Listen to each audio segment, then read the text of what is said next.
Olha esse ônibus aqui. É antigo, né? Essa é uma adaptação. A motorista. Tô aqui no fundão e tem isso aqui. Agora, pra que serve isso daqui? Não faço ideia. Aí, daqui a pouco eu tô saindo vazando da China, né? E só pra falar o preço de transporte público aqui. O aplicativo da LT eu consigo, cara, eu achei um carinha lá em Benin e me passou o canal de pegar transporte público. E aí, com o mesmo aplicativo eu consigo ter todos os cartões para todas as cidades da China. Então aqui no Ouyang, que é uma cidade média, pequena, eu gasto 50 yuans por viagem de ônibus, né? Que dá mais ou menos R$1. E se eu for metrô, dá tipo 1,50, depende da cidade e depende da distância. Esperar a parte. Facilita bastante a locomoção aqui, ter esse cartão para todas as cidades. Aqui foi a primeira cidade que foi meio ruim no metrô, mas eu nem testei na verdade. Porque eu acho que é uma cidade que é mais conectada por ônibus mesmo. Tudo é facilitado que você pega ônibus. Mas enfim, andar no transporte público aqui é muito, muito barato mesmo. Você gasta R$1,50, no máximo R$2. São Paulo eu acho que é papo de R$4, R$5, né? Então o transporte público aqui é bem barato. Dá pra andar bastante. E na real, eu nem estava planejado vir aqui para Ouyang, que é uma das capitais da antiga China, né? Um dos berços da civilização chinesa. Eu estava em Xi'an, que é muito famosa pelos soldados de terracota. E aí eu tava olhando lá, pô, passagem pra hostel em Pequim é muito caro. Muito caro, tipo R$50. Ah, que cidade que tem aqui nesse caminho entre Xi'an e... Aí, ó, inclusive, ó. Tipo assim, é tudo, velho, Alice. Todos os lugares da China tem muito disso.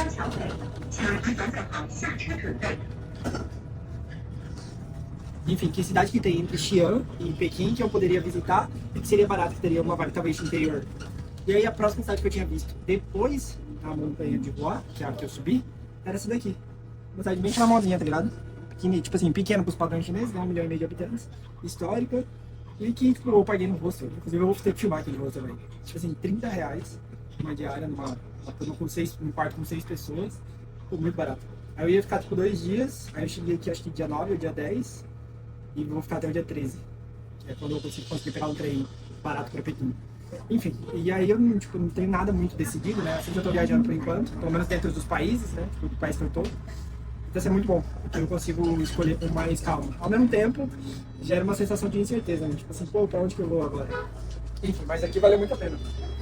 Eu vim aqui à noite, vou tentar botar também no vídeo, mas isso aqui fica bem bonito à noite.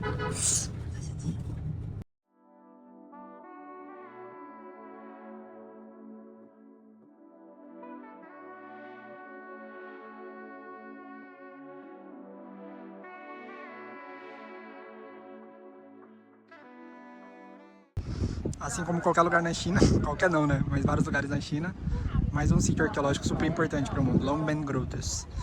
Aqui, basicamente, é um dos lugares mais importantes para o budismo, principalmente para o budismo que se desenvolveu aqui na China, né? Durante os períodos das dinastias imperiais chinesas. E entre outras coisas que abrigam, né? A gente está falando de mais de 100 mil imagens de Budas, mais de 2.000 inscrições na pedra de referências a Buda, estelas de Buda, alguma coisa assim. 40 pagodas, que, se eu não me engano eu expliquei lá atrás sobre o que é uma pagoda, né? Mas é basicamente uma torre que tinha intuitos, principalmente na religião budista, para contemplação e tudo mais. E são mais de 3.000 esculturas de pedras que foram feitas aqui, principalmente para adoração de Buda, né? Da religião budista, enfim.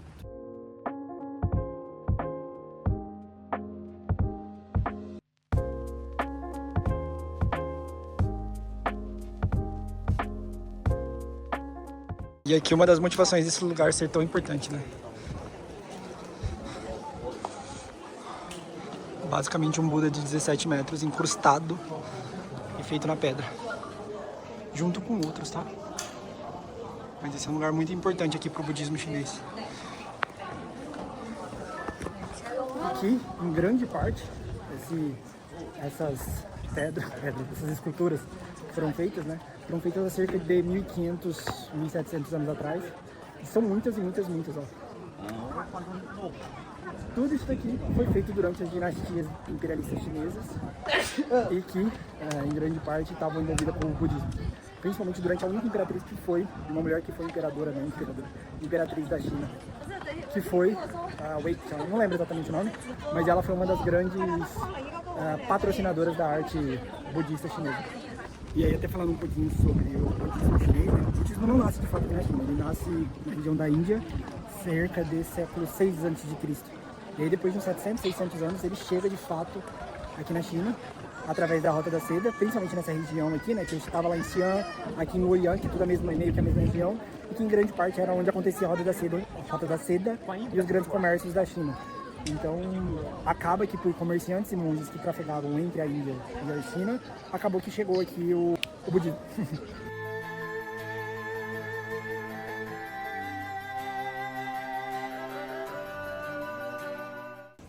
E aí, como qualquer lugar na China, a rapaziada vem com as roupinhas e tira foto, como sempre. Olha lá ela. Ali provavelmente mais carpas. O que esse cara tá fazendo? Tá tentando pegar o peixe? Sério mesmo? Engraçado, né? Aqui na China você vê muitos lugares com isso aqui, ó. Carpas e mais carpas e mais carpas. Sejam nos templos budistas, enfim, no dia a dia, você vê muitas carpas em todos os lugares. E eu tava até dando uma olhada, né? Por quê? Por que tem tanta carpa aqui? E a carpa, ela ganhou uma simbologia muito grande na China depois que você teve 3 movimentos aqui que se fundiram. Que foi o budismo, junto com o taoísmo, junto com o confucionismo. E aí a carpa ganhou outras simbologias, outras explicações. Mas basicamente é um sinal de perseverança, de superação. E aí diz uma lenda que se uma carpa consegue subir contra a correnteza pelo Rio Amarelo, eu não lembro exatamente qual rio era, mas se ela consegue subir por esse rio contra a correnteza, ao chegar lá em cima, no final do rio, ela se transforma num dragão. E aí, mais uma vez, né, o dragão tem uma simbologia muito forte aqui na China também, né, pela sua importância como um elemento do Feng Shui, sobre como as coisas são fluídas, enfim. Então, uma das simbologias e um dos porquês da carpa estar tão presente é justamente por isso, porque ela se fundiu junto com alguns dogmas religiosos aqui, como o do budismo. E aí ela tem essa importância de perseverança, de coragem também, né? Porque para você enfrentar um rio, subir uma correnteza, você precisa de coragem, você precisa lutar contra aquilo, de elevação espiritual, do samsara também, né? Que eles falam dentro do budismo, sobre como a busca pela elevação espiritual, você enfrentar as dificuldades materiais para atingir esse samsara também. Então, várias coisas, e a carpa é uma simbologia para o chinês disso, né? E aí, lembrando, o budismo chinês ele tem algumas diferenças para o budismo tradicional, talvez o budismo que surgiu na Índia, de fato.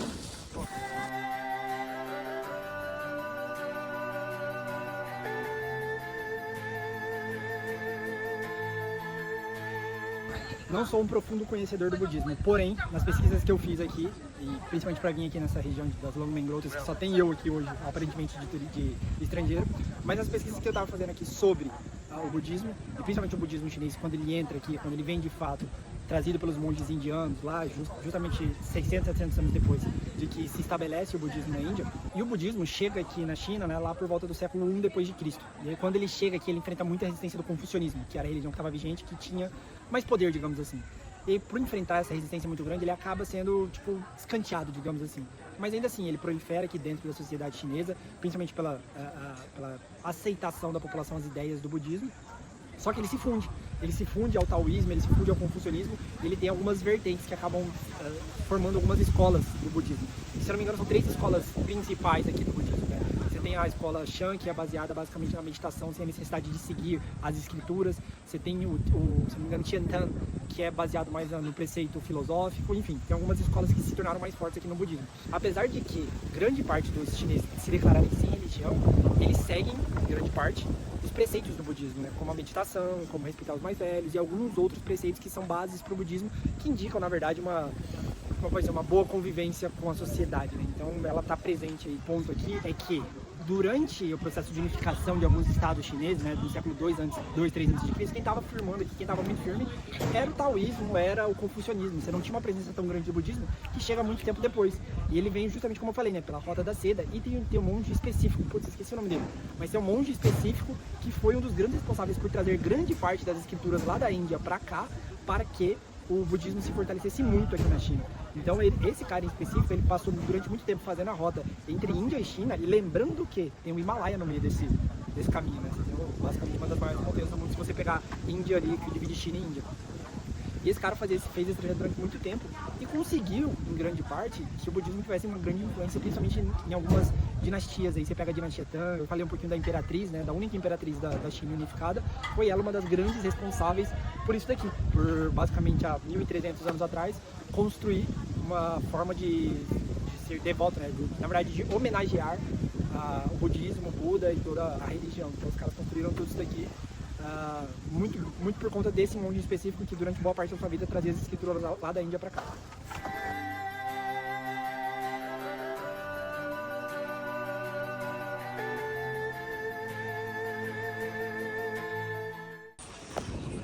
Pra vocês verem, ó, realmente é muita estátua.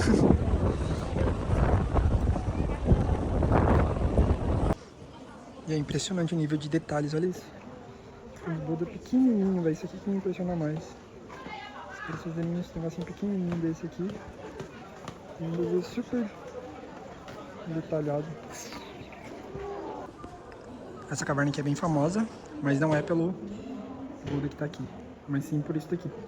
Uma representação de uma flor de lótus, que é muito importante aqui na China, né? Tem várias representações dela, mas que para os budistas indica pureza espiritual, algo que nasce do lodo e que floresce de maneira imaculada.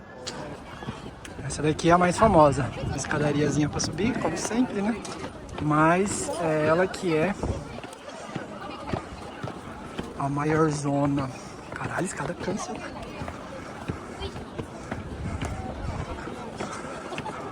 Pô, aqui é grande, hein? Ó, você tá doido?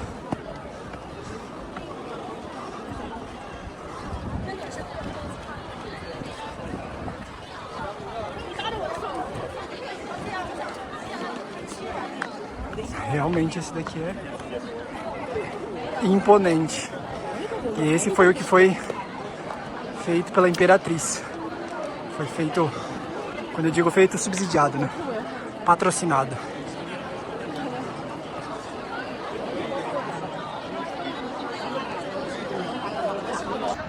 E uma coisa que vocês conseguem perceber é que o rosto das estátuas aqui do budismo chinês, eles são diferentes dos rostos das estátuas dos Budas indianos. E a explicação é quanto que os rostos dos Budas indianos, eles são mais esguios, né? Aqui eles são mais redondos e representam um tom de mais de calma. Pelo menos dá essa impressão, tá vendo?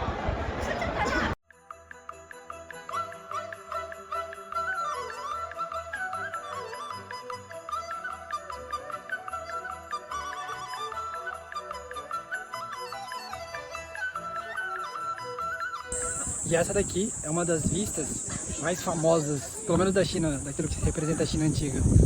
Aqui, que eu vou mostrar para vocês agora, é o Templo do Devoto, um dos maiores Budas esculpidos em pedras em toda a China.